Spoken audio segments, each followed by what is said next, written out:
परिचय। प्रीति, वार्षिक परीक्षा में तुम्हारे प्राप्तांक क्या थे?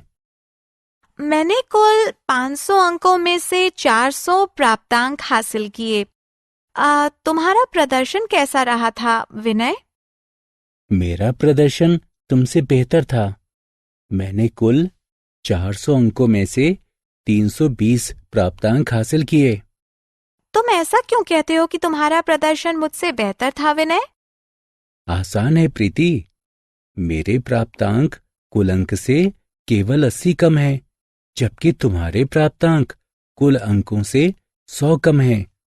क्या ये बिल्कुल स्पष्ट नहीं है कि मैं शिक्षा में तुमसे बेहतर प्रदर्शन कर रहा हूं? तुम्हारी तुलना गलत है, विनय। वास्तव में मैंने साबित किया है कि मैं एक बेहतर छात्रा हूँ, क्योंकि मैंने वार्षिक परीक्षा में अधिक प्राप्तांक हासिल किए हैं। इस पाठ में आप राशियों की तुलना करना सीखेंगे। उद्देश्य। इस पाठ के अंत में आप निम्न करने में सक्षम हो जाएंगे: अनुपात, समानुपात और एक एक विधि का उपयोग करते हुए राशियों की तुलना करना, प्रतिशत को परिभाषित करना, संख्या, भिन्न, दशमलव और अनुपात को प्रतिशत में बताना, प्रतिशत को संख्या, भिन्न, दशमलव और अनुपात में बदलना, वृद्धि, ह्रास, प्रतिशत, लाभ, हानि प्रतिशत तथा साधारण ब्याज की गणना करने के लिए प्रतिशत की अवधारणा का उपयोग करना। राशियों की तुलना। टोकरी में सेब, विद्यार्थियों के वजन, परीक्षा में प्राप्त अंक, टावरों की ऊंचाई इत्यादि सभी राशियों के उदाहरण हैं। राशियों की तुलना निम्न की सहायता से की जाती है: अनुपात, समानुपात और एक एक विधि। आइए तुलना करने की इन विधियों को एक एक करके देखते हैं। अनुपात। मृदुल के पास 5 मेगापिक्सल कैमरा वाला एक मोबाइल है, जबकि भारती के पास एक 3 मेगापिक्सल कैमरा वाला एक मोबाइल है। आइए अनुपात की सहायता से दोनों मोबाइलों के कैमरों की तुलना करते हैं। हम मेगापिक्सल के अनुपात को 5/3 के रूप में व्यक्त करते हैं। इसका तात्पर्य है कि मृदुल का कैमरा भारती के कैमरे से 5/3 गुना अधिक बेहतर है। इसका तात्पर्य यह भी है कि भारती का कैमरा मृदुल के कैमरे से 3/5 गुना घटिया है। समानुपात।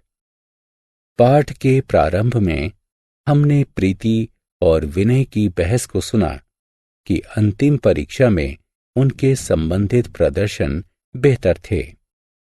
आइए समानुपात की सहायता से उनकी बहस को सुलझाते हैं। आइए अब हम दो कुल अंकों को अनुपात में निम्न प्रकार से व्यक्त करते हैं: 400/500। अब हम विनय और प्रीति के प्राप्तांकों को अनुपात में निम्न प्रकार से व्यक्त करते हैं। उन्हें उनके न्यूनतम पदों में कम करने पर हमें 4/5 प्राप्त होता है। इसका तात्पर्य है कि 2 अनुपात समानुपात में हैं। अतः प्रीति और विनय दोनों ही गलत थे। दोनों ने अपनी अंतिम परीक्षाओं में समान रूप से अच्छा प्रदर्शन किया। एक एक विधि। रणबीर और सतबीर बहुत अच्छे फुटबॉल खिलाड़ी हैं। अंतिम अंतरराष्ट्रीय मैच में रणबीर ने 60 मिनट में 3 गोल किए, जबकि सतबीर ने 30 मिनट में 2 गोल किए। सबसे तेज गोल किसने किए? आइए हम एक एक विधि की सहायता से इस प्रश्न को हल करते हैं। प्रतिशत। इन समाचारों की सुर्खियों को देखिए। दालें 10% तक महंगी हुईं। ईंधन की कीमत 3% तक बढ़ी। बेरोजगारी 5% तक बढ़ी। विजय ने पंचायती चुनावों में सुनीता की तुलना में 12% अधिक वोट प्राप्त किए। इन सभी सुर्खियों में एक ही बात समान है कि वे सभी राशियों की तुलना को दर्शाते हैं। एक और बात जो उनमें समान है वो ये कि यहाँ इस प्रतीक का उपयोग हुआ है। यह प्रतीक प्रतिशत को निरूपित करता है। शब्द प्रतिशत का शाब्दिक अनुवाद प्रति 100 या सैकड़ा होता है। इसका तात्पर्य राशियों की तुलना से है। चलिए आइए कुछ उदाहरण देखें। राजीव ने अंग्रेजी विषय में 100 में से 80 अंक प्राप्त किए। उसके प्राप्तांकों को कुल अंकों के अंश के रूप में 80/100 से व्यक्त किया जा सकता है। इन्हीं प्राप्तांकों को इस प्रतीक की सहायता से प्रतिशत के रूप में 80% से भी व्यक्त किया जा सकता है। शिव के दादाजी हिमाचल प्रदेश में एक सेब के बगीचे के मालिक हैं। उन्होंने उसे सेब के 50 बक्से भेजे। शिव के पिता ने अपने दोस्तों को 35 बक्से भेज दिए। आइए शेष बक्सों को कुल प्राप्त हुए बक्सों के प्रतिशत के रूप में व्यक्त करते हैं। 50 में से शेष बचे हुए बक्से हैं 50 घटा 35 यानी 15। कुल प्राप्त हुए बक्सों के अंश के रूप में शेष बक्से बराबर 15/50। भाजक को 100 में परिवर्तित करके हल कीजिए। अतः शेष बक्से कुल प्राप्त हुए बक्सों का 30% हैं। आइए एक एक विधि की सहायता से उसी प्रश्न को करने का प्रयास करते हैं। 50 में से शेष बचे हुए बक्से हैं 15। 100 में से शेष बचे हुए बक्से बराबर 15/50 गुना 100 जो कि 30 प्राप्त होगा। अतः शिव के दादाजी की ओर से भेजे गए कुल बक्सों में से 30% बक्से शिव के परिवार के पास हैं। दोनों विधियों से एक ही उत्तर प्राप्त। आत्म मूल्यांकन। ध्यानपूर्वक प्रश्नों को पढ़िए एवं सही उत्तरों का चयन कीजिए। प्रतिशत में बदलना। हम संख्याओं को प्रतिशत में व्यक्त करना सीख चुके हैं। आइए अब हम रूपांतरण करना सीखते हैं।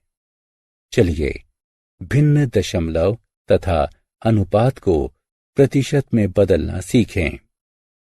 भिन्न।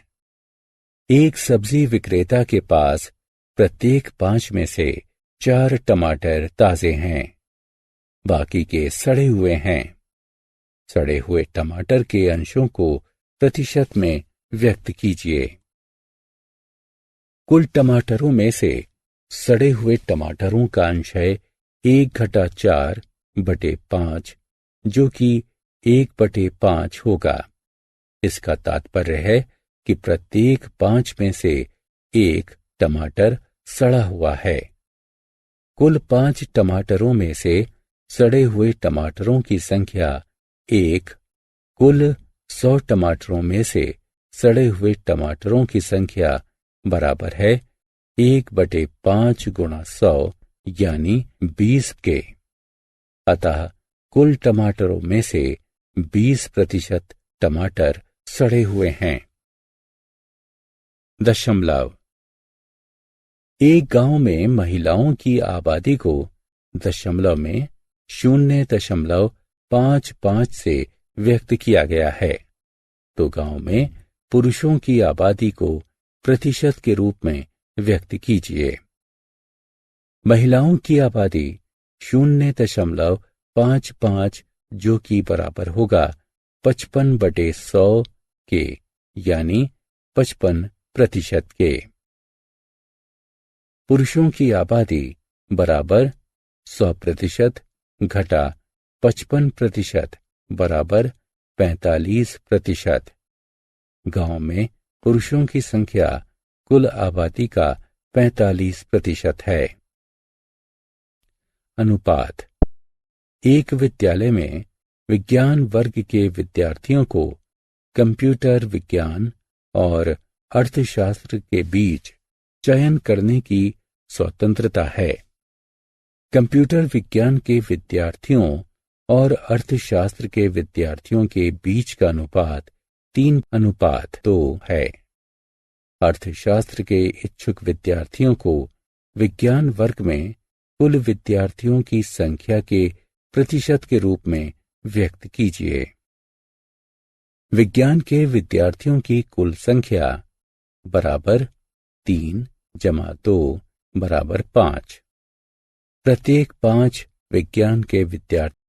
अब हम संख्याओं, भिन्नों, दशमलवों और अनुपातों को प्रतिशत में व्यक्त कर सकते हैं। आइए अब हम प्रतिशत को संख्याओं, भिन्नों, दशमलवों और अनुपात के रूप में व्यक्त करना सीखते हैं। संख्याएं। एक चिड़ियाघर में बंदरों की संख्या का प्रतिशत कुल जानवरों की संख्या का 20% है। यदि चिड़ियाघर में जानवरों की कुल संख्या 150 है, तब बंदरों की कुल संख्या ज्ञात कीजिए। 100 जानवरों में बंदरों की संख्या 20 है। 150 जानवरों में बंदरों की संख्या 20/100 गुणा 150 यानी 30 होगी। अर्थात चिड़ियाघर में 30 बंदर हैं। भिन्न। रवीना कपड़ों पर अपनी मासिक आय का 30% खर्च करती है। रवीना के खर्चों को उसकी कुल आमदनी के अंश के रूप में व्यक्त कीजिए। रवीना द्वारा कमाए गए प्रत्येक 100 रुपए में से उसके द्वारा खर्च की गई राशि है 30 रुपए। रवीना द्वारा कमाए गए प्रत्येक रुपए में से उसके द्वारा खर्च की गई राशि है 30/100, जो कि 3/10 होगा। रवीना कपड़ों पर अपनी आमदनी का 3/4 यानी 3/10 खर्च करती है। दशमलव। भारत में एक विशेष गांव ने 85% की उच्च साक्षरता दर हासिल की है। इसे दशमलव के रूप में व्यक्त कीजिए। प्रत्येक 100 ग्रामीणों में से 85 शिक्षित हैं। भिन्न के रूप में 100 ग्रामीणों पर साक्षरों की संख्या है। 85/100 यानी 0.85। 85% को दशमलव के रूप में 0.85 लिखा जाता है। अनुपात। एक विद्यालय में 80% तक शिक्षक महिलाएं हैं।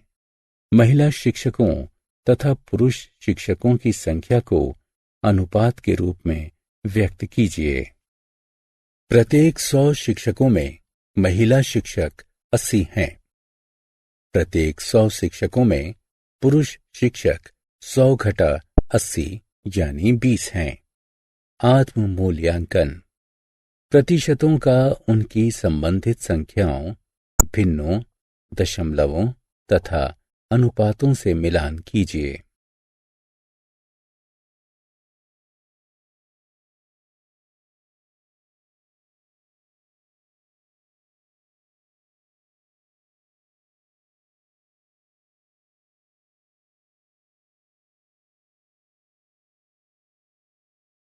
प्रतिशत का उपयोग।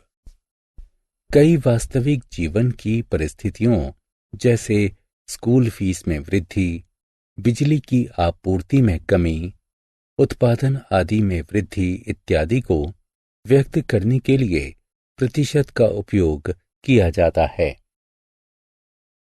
अब हम निम्नलिखित को दर्शाने के लिए प्रतिशत की अवधारणा का उपयोग करेंगे। वृद्धि या गिरावट में, लाभ या हानि में, साधारण ब्याज में, वृद्धि या कमी। वृद्धि या कमी का प्रतिशत बराबर वृद्धि या कमी बटे प्रारंभिक मान गुणा 100 होता है। पेट्रोल की कीमत में 50 रुपए से 60 रुपए की वृद्धि होती है। वृद्धि का प्रतिशत ज्ञात कीजिए। प्रारंभिक कीमत 50 रुपए, कीमत में वृद्धि बराबर नई कीमत घटा प्रारंभिक कीमत, जो कि बराबर होगा 60 घटा 50 यानी 10 रुपए के। वृद्धि प्रतिशत में 10 गुणा 100 बटे 50 बराबर 20% है। अतः ईंधन की कीमत में 20% तक की वृद्धि हुई है। लाभ या हानि, वह कीमत जिस पर उत्पाद को खरीदा जाता है क्रय मूल्य के रूप में जाना जाता है। इसे सीपी यानी कॉस्ट प्राइस द्वारा निरूपित किया जाता है। वह कीमत जिस पर उत्पाद को बेचा जाता है विक्रय मूल्य के रूप में जाना जाता है। इसे एसपी सेलिंग प्राइस द्वारा निरूपित किया जाता है। यदि विक्रय मूल्य क्रय मूल्य से अधिक होता है तो लाभ होता है।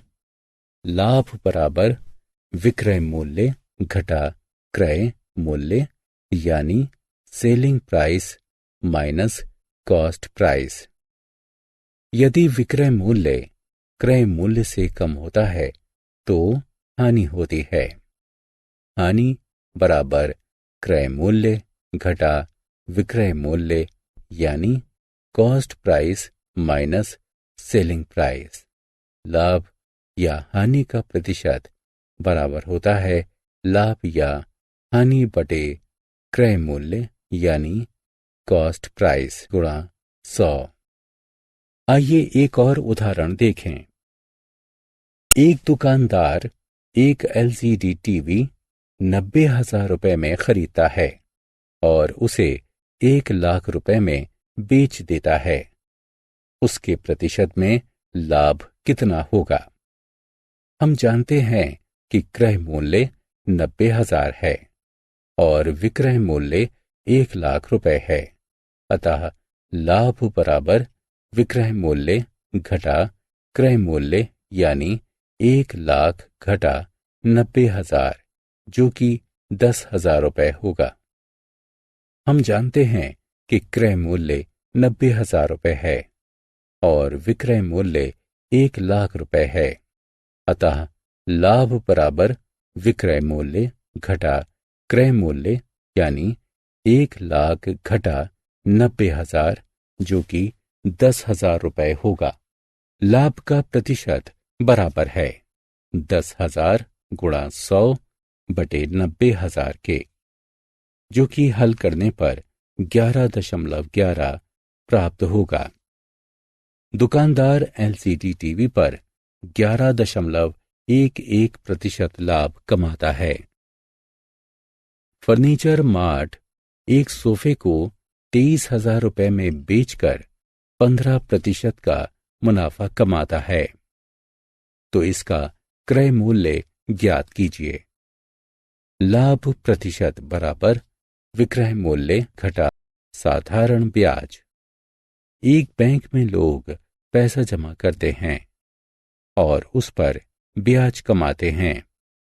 वे बैंक से पैसा उधार लेते हैं और उस पर ब्याज का भुगतान भी करते हैं।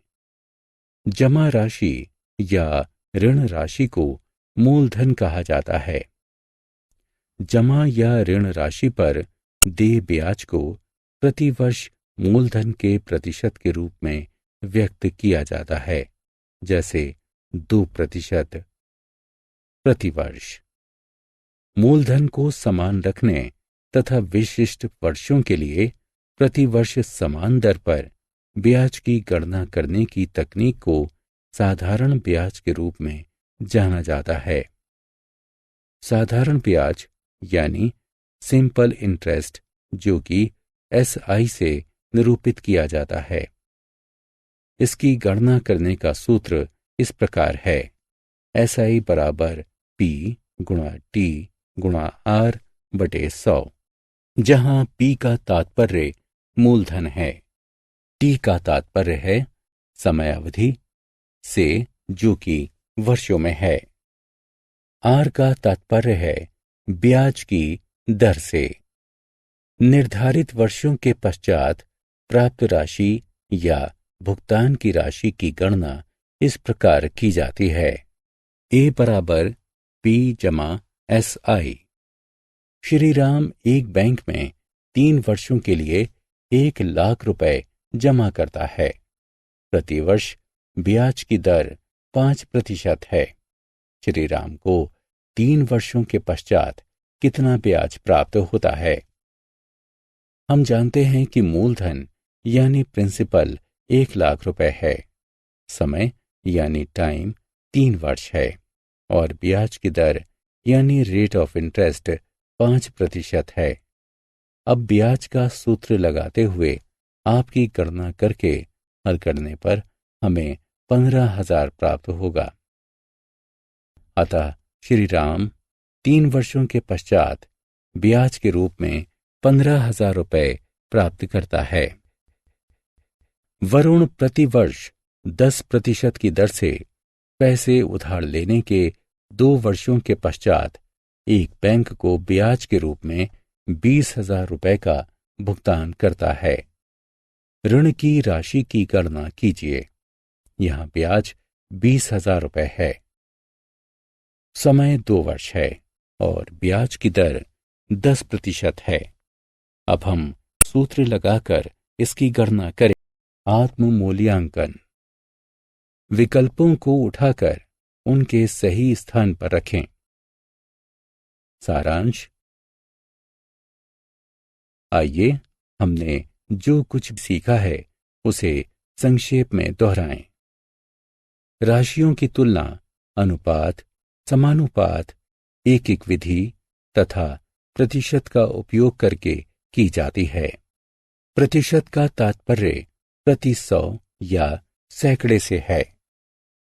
संख्याओं, भिन्नों, दशमलवों तथा अनुपातों को प्रतिशत के रूप में व्यक्त किया जा सकता है। प्रतिशत को संख्याओं, भिन्नों, दशमलवों तथा अनुपातों में बदला जा सकता है।